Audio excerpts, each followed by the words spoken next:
Si vous appréciez notre travail, n'hésitez pas à nous soutenir en likant ou en partageant la vidéo ou grâce à notre Utip. Il vous suffit de regarder une publicité de 30 secondes, ce qui nous fait gagner 5 centimes par visionnage. En soi comme ça, c'est pas grand chose, mais pour nous c'est beaucoup. Merci de votre participation et bon visionnage. Salut les amis, on se retrouve pour cette nouvelle review de Boruto sur l'épisode 109. On se remet un petit peu dans le contexte. Donc la semaine dernière, on a vu qu'un nouveau membre a rejoint notre équipe d'exploration des sources thermales.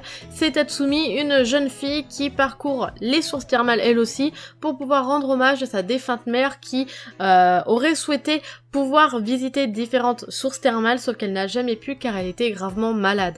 Mais sachant que Tatsumi est une jeune fille, elle n'a pas d'argent, elle n'a pas de travail, rien du tout quoi, donc elle essaie de se débrouiller pour pouvoir survivre, se nourrir, se reposer, et elle a rencontré Mirai, Kakashi, Gai et Tenten dans une auberge où elle avait réussi à trouver des passages secrets qui emmenaient de la cuisine jusqu'à des chambres, jusqu'à l'extérieur, etc. Et grâce à ça, elle a pu se reposer dans une chambre inoccupée, elle a pu se nourrir de la nourriture laissée par les clients, enfin elle a réussi à se dépatouiller quoi. Cet épisode 109 commence avec un souvenir de Shikamaru qu'il partage donc avec Azuma lorsqu'ils étaient en train de faire une partie de shogi, et c'est le moment où juste avant de partir pour la mission qui allait les confronter à l'Akatsuki, donc au duo Hidan et Kakuzu, et bien Azuma pendant cette partie avait proposé l'énigme à Shikamaru en lui posant la question qui était le roi, et Shikamaru a répondu que c'était l'Hokage, et Azuma lui a dit que lui aussi pensait que c'était ça, mais maintenant, eh bien, il savait que c'était autre chose, et en gros, il laissait Shikamaru comme ça, avec cette énigme-là, quoi. Et on a bien vu, donc, au début de cette adaptation de Konoha Shinden, eh bien, on voit que Shikamaru a posé cette même énigme à Mirai, et il ne veut pas l'aider bien sûr, mais Mirai donc est à la recherche de cette énigme. Donc on voit bien quand même que même si Azuma n'est plus là, sa présence est quand même constante dans tous ces épisodes de cette adaptation de ce light novel. On a le droit à une conversation entre Mirai et Tatsumi, parce que Mirai va dire à Tatsumi, en apercevant la photo de sa mère dans son sac, comme quoi qu'elle a été le portrait craché de sa maman. Et Tatsumi va lui demander à qui elle ressemble le plus, et Mirai va répondre forcément qu'elle ressemble plus à Kurenai, et que après pour son père elle ne sait pas réellement puisqu'elle ne l'a pas connu. Après ça donc ils arrivent à la source thermale, mais vont vite se rendre compte que c'est un petit peu accidenté disons, puisque il n'y a plus de source thermale, puis elle est cachée, recouverte disons par un énorme rocher, et les habitants se retrouvent tout simplement dépourvus puisque ils ne peuvent plus vivre de leur activité, et mis à part la vieille, et bien tous les villageois passent leur temps à se saouler la tronche. Et donc à partir de ce moment-là, eh bien on va pouvoir voir un Kakashi qui a une descente légendaire parce que il boit. Enfin, disons qu'il est très fluide dans son mouvement puisqu'on ne le voit même pas boire, parce qu'on se rappelle l'époque de Naruto où quand la team 7 était encore complète, qui cherchait à savoir ce que cachait le masque de Kakashi, et bien là on a un petit peu ce clin d'œil là, et honnêtement moi ça m'a fait rire personnellement. Et ensuite on a Gai qui va juste boire un peu et qui va être directement totalement fait. Et pendant qu'ils sont tous en train de boire, eh bien les villageois vont dire comme quoi que ils n'ont pas de solution, qu'ils ne peuvent pas eux-mêmes enlever ce rocher, et on va leur poser la question, mais pourquoi est-ce que vous avez pas fait appel à des ninjas? Eh bien les villageois vont dire comme quoi que les ninjas de leur pays sont déjà occupés par rapport à des enlèvements ou des crimes qui sont faits un peu plus loin, et donc Mirai va demander pourquoi, je crois que c'est Mirai qui va demander pourquoi est-ce qu'ils font pas appel à ceux de Konoha, et forcément eh bien ils vont dire oh là là, s'ils venaient à se déplacer juste pour un rocher ce serait un miracle, enfin en gros ils ont clairement la certitude que aucun ninja de Konoha ne viendrait pour les aider, et Mirai ne veut pas rester là-dessus, et puis ça l'embête de les laisser dans ce genre de problème. Elle veut impérativement trouver une solution pour pouvoir pousser ce rocher. Elle va essayer toute seule mais ne va pas y arriver, et Kakashi va la rejoindre en lui disant comme quoi que il a déjà trouvé une solution, et il a fait appel au plus puissant, au plus fort, au plus fort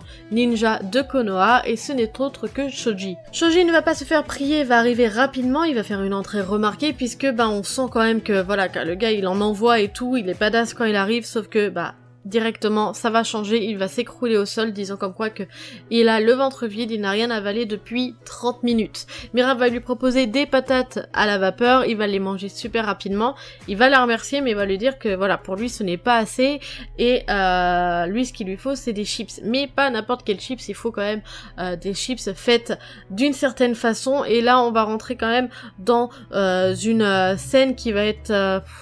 pas forcément bien, enfin, une scène quoi. Honnêtement, je sais pas trop comment la qualifier, mais juste on va se retrouver face à Mirai et Tatsumi qui vont tout simplement faire la cuisine pour Shoji, qui vont lui faire une montagne de chips qui va engloutir très rapidement. Pendant que les filles sont en train de préparer les chips de Shoji est en train de patienter, est allongé sur le sol comme s'il était au bout de sa vie.